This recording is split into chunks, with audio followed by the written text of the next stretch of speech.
En julio de 1936, un grupo de militares rebeldes encabezados por el general Franco se alzó en armas contra el legítimo gobierno de la República. Pero el golpe de Estado no habría triunfado sin la ayuda de Hitler, que utilizó la Guerra Civil Española como campo de pruebas para el proyecto militar que contemplaba una inminente invasión de Europa. Durante la guerra del 36, Alemania probó sistemáticamente armas y tácticas militares como preparación de la Segunda Guerra Mundial. La idea debió surgir entre finales de septiembre y principios de octubre del 36.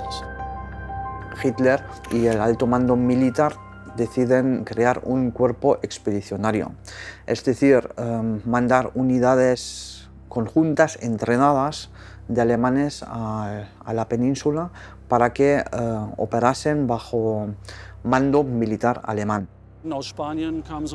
Desde España, los golpistas enseguida pidieron que el golpe fuese apoyado militarmente, con material y personal militar. Existía una larga tradición de colaboración entre militares alemanes y españoles, y el gobierno de Hitler accedió rápidamente. Las tropas de élite españolas no se podían mover del Marruecos español. Hitler envió aviones de transporte vía Italia al Marruecos colonial. Durante los meses siguientes, en otoño, septiembre, octubre, noviembre, transportaron a decenas de miles de mercenarios marroquíes a la península española. Era hasta entonces el mayor puente aéreo de la historia militar. Y así nace lo que a posteriori se iba a conocer como Legión Cóndor.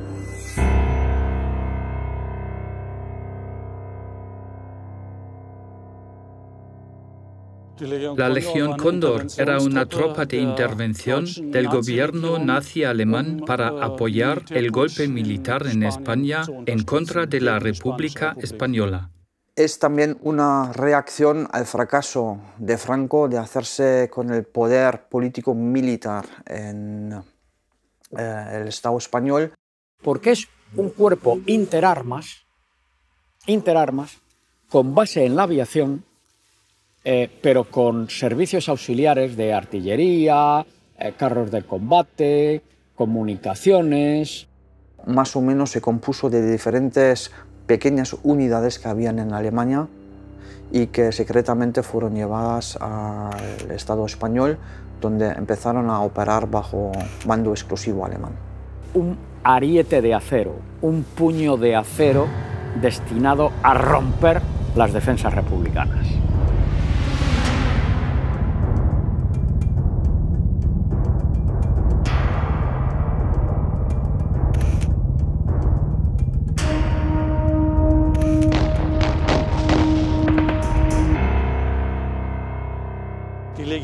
La Legión Cóndor tenía diferentes bases militares en Alemania, desde el norte hasta el sur.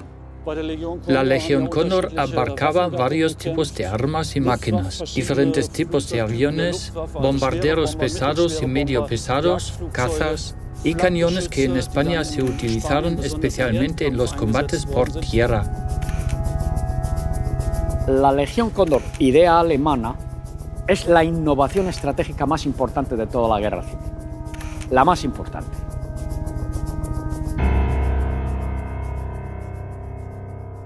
La aviación, desde el año 1918 hasta el año 1933-34, había hecho progresos técnicos muy importantes. Fueron 15 o 20 años de una gran rapidez en la evolución tecnológica. Entonces, todo eso que había estudiado sobre el papel, se dice, bueno, vamos a experimentarlo en España. Los primeros soldados que lucharon en España eran miembros de la Luftwaffe con aviones de transporte. La aviación española era muy escasa. O sea, la aviación puramente franquista era escasísima, ¿no? Era escasísima. Hombre, había una aviacioncilla nacional, pero aviones viejos, aviones destartalados.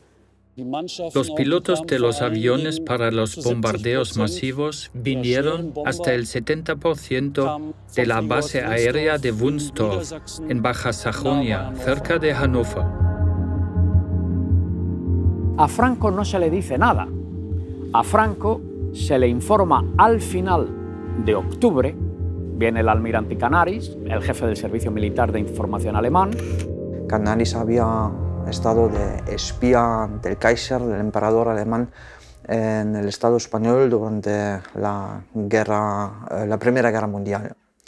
Y de ahí también tenía relaciones con Francisco Franco, que luego en los años 20 se intensificaron por diferentes temas militares que se trataron entre Berlín y Madrid. Y entonces se le manda a él diciendo, bueno, el Führer ha decidido esto. Entonces, bueno, Franco pues da el salto del tigre, ¿no? Pues qué bien.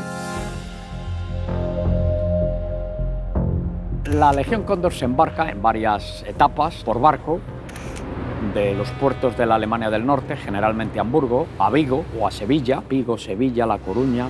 El primer embarque creo que tiene lugar en el puerto de Hamburgo el 3 de noviembre y el último pues debe de ser del orden del 25 de noviembre. Es decir, que dura todo un mes el transbordo de los 4.800 hombres aproximadamente que vienen y el complemento de aviones, impedimenta. En la base aérea de Wunstorf se creó una escuadra especial que obedecía directamente al Estado Mayor de la Luftwaffe. Aquella escuadra se dedicaba al entrenamiento de los pilotos de los bombarderos pesados de la Legión Cóndor y de las unidades de reconocimiento. Los pilotos no son voluntarios. Se dice que son voluntarios, pero en general se cogen a los mejores pilotos y se le dice, ¿te quieres pasar una temporada al sol? Bueno, combate, gloria. ¿Y qué piloto dice que no, no? Evidente, ¿no? Ahí se entrenó a los equipos para los bombarderos pesados que luego fueron llevados en barcos a España, donde los aviones ya habían llegado. Su tarea eran los bombardeos. La operación de la Legión Cóndor se mantiene en el más absoluto secreto. Hitler, desde el primer momento, no lo reconoce, no se advierte, no se publica. La intervención en España fue totalmente secreta. Nadie pudo contar nada, la prensa no lo pudo comentar. Nadie sabe, salvo los que tienen que saber, que hay soldados alemanes luchando en España o pilotos alemanes luchando en España. Cuando soldados de la Legión Cóndor fueron derribados, no hubo tantos, pero algunos murieron. Se les tuvo que enterrar sin ningún aviso de que habían muerto en España, ni siquiera que habían muerto en combates de la Luftwaffe. Desde el punto de vista español, ¿qué pasa? En España no hay absolutamente la menor experiencia desde el año 1808 de cooperar con un ejército extranjero. Pues hay que poner en marcha lo que hoy llamaríamos protocolos de actuación. Es decir, los alemanes no pueden hacer aquí lo que les salga de las narices. Aquí hay una unidad de mando vertical, en la cúspide está el general Franco, luego tienen el jefe de los ejércitos de operaciones, en el norte Mola, en el sur Queipo de Llano, y bueno, hay que coordinar la actuación de los alemanes con los ejércitos de operaciones, vamos, así de simple, y con el cuartel general. El comandante en jefe de la Legión Cóndor era el general Hugo Sperle.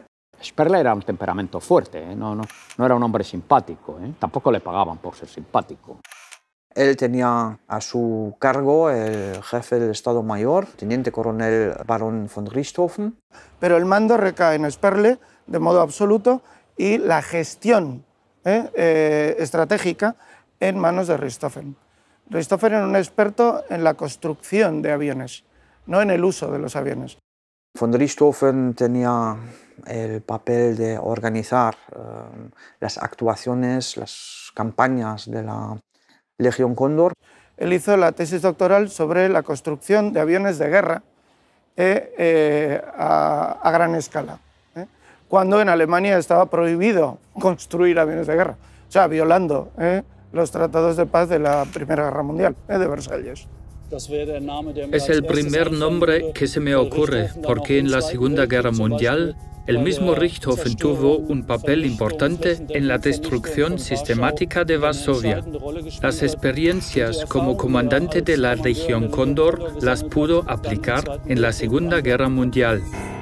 El Richthofen era una persona altamente adiestrada, muy educado, muy culto, pero sin sentimientos de ningún tipo. Una persona fría y muy calculadora. Era una persona sin ningún tipo de empatía. Se sabe que Hugo Sperle, como comandante de la Legión Cóndor, mantenía una relación más o menos buena con Francisco Franco. Sin embargo, las relaciones entre von Richthofen y el general Emilio Mola, que era el comandante del ejército del norte del bando sublevado, eran más bien que tensas. Hay entre Mola y los alemanes una pelotera muy famosa en la que Mola pide a, unos dicen a Sperle, otros a von Richthofen. Yo lo que quiero es que la Legión Cóndor destruya Bilbao. Destruya Bilbao.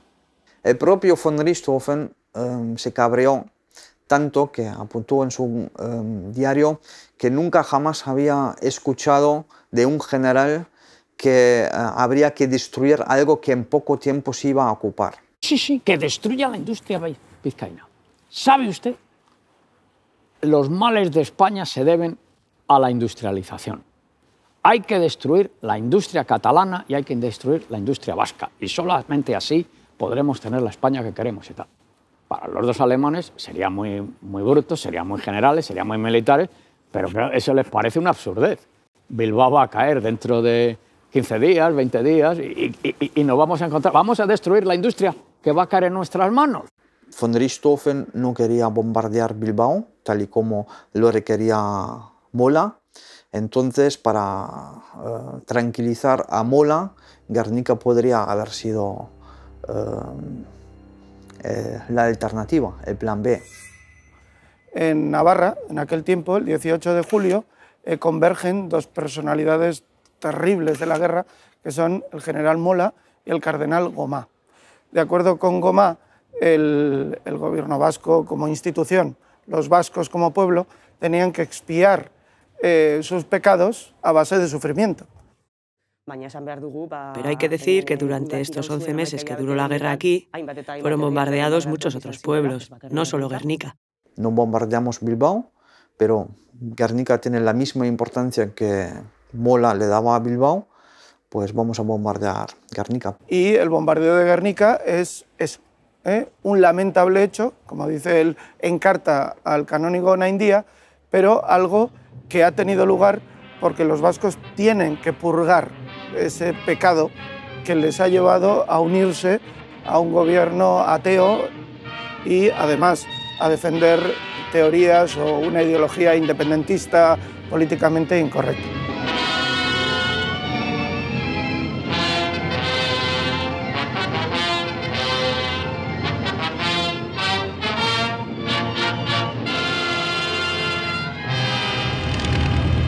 La razón de ser del bombardeo de Guernica es muy compleja y une aspectos políticos, socioculturales y también estratégicos. Claro, siempre los historiadores nos hemos preguntado, bueno, ¿y para qué destruir Guernica si lo que se quería era destruir el puente? Guernica era un símbolo, no solo un símbolo para los vascos, hay que tener en cuenta que ¿por qué era Guernica un símbolo para los vascos? Lo era porque era un símbolo de la democracia, algo que obviamente estos regímenes detestaban. Había sido el lugar donde Aguirre, el lehendakari José Antonio Aguirre, había tomado el juramento para crear el régimen autonómico, el Estado autonómico vasco. Había muchas razones para golpear en ese símbolo.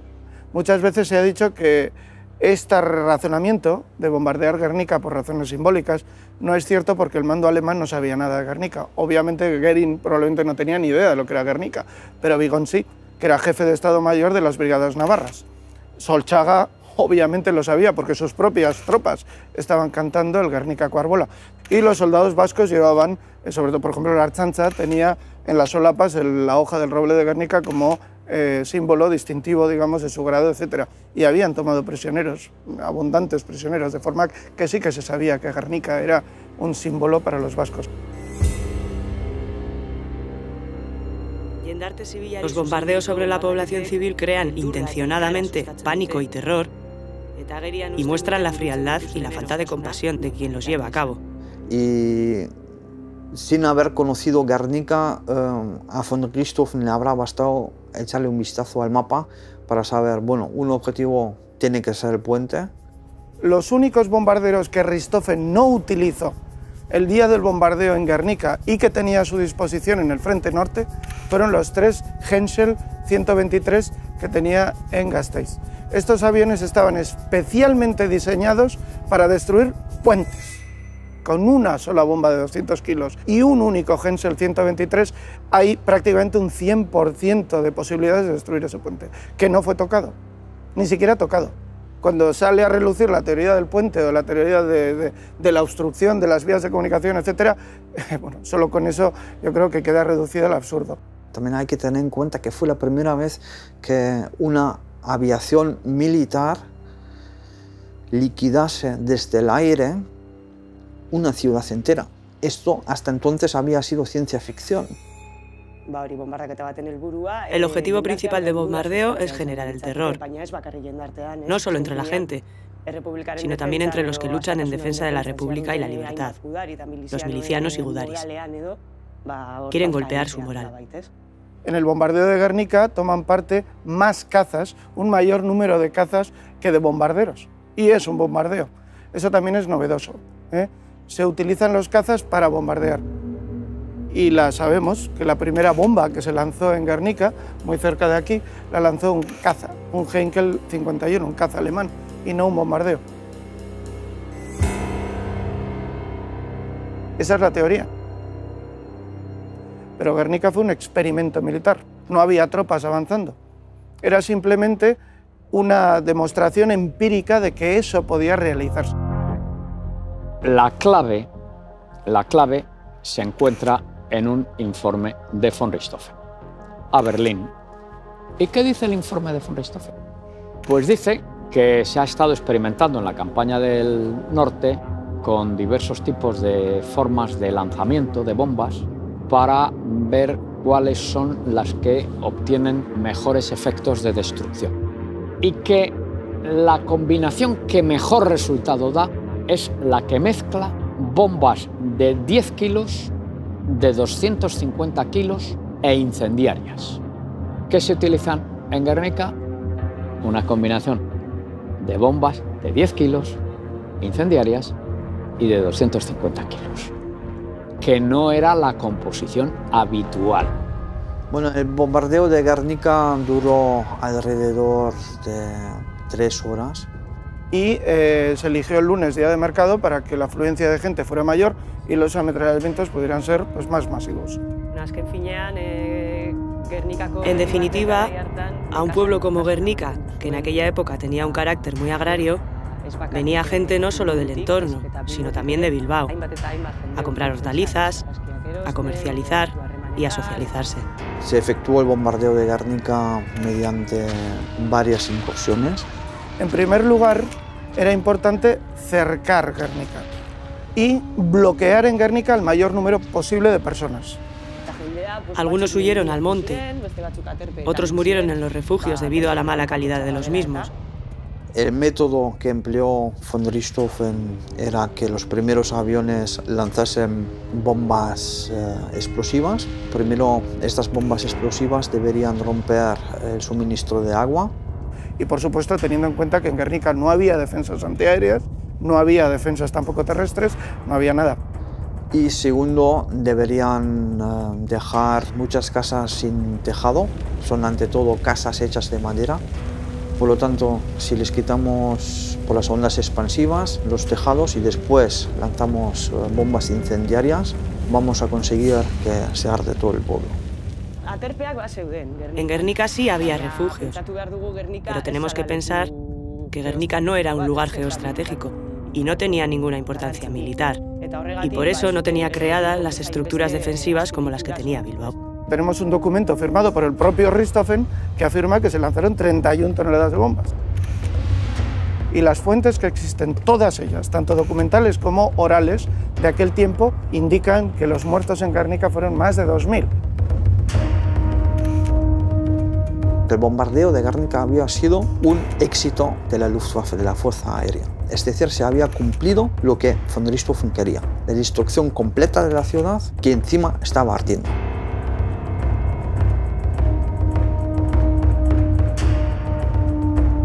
Luego, después de que se origina la información sobre lo que había ocurrido en Guernica, el símbolo de Guernica como símbolo de las libertades vascas y de la democracia originó una guerra de propaganda que los alemanes contestaron luego con la mentira de que habían sido los rojos los que habían bombardeado Guernica. Von Richthofen adoptó esta mentira diciendo que ha sido el bando republicano o los vascos los que habían incendiado su sagrada ciudad.